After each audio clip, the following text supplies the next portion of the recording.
Chapter 44. The Jews in vain promise themselves salvation, which cannot be obtained except through Christ. For thus, so far as you are concerned, I shall be found in all respects innocent, if I strive earnestly to persuade you by bringing forward demonstrations.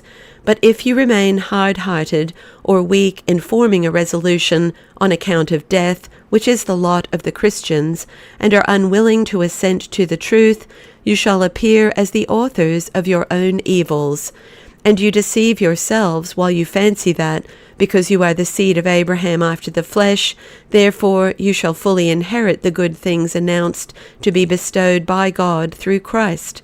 For no one, not even of them, has anything to look for, but only those who in mind are assimilated to the faith of Abraham, and who have recognized all the mysteries.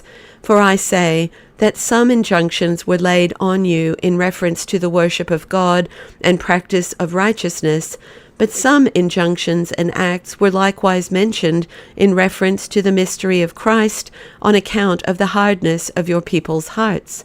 And that this is so, God makes known in Ezekiel, when he said concerning it, if Noah and Jacob and Daniel should beg either sons or daughters, the request would not be granted them.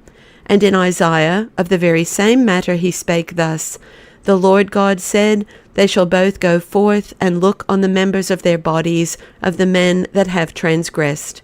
For their worm shall not die, and their fire shall not be quenched, and they shall be a gazing stock to all flesh. So that it becomes you to eradicate this hope from your souls, and hasten to know in what way forgiveness of sins and a hope of inheriting the promised good things shall be yours. But there is no other way than this, to become acquainted with this Christ, to be washed in the fountain spoken of by Isaiah for the remission of sins, and for the rest to live sinless lives.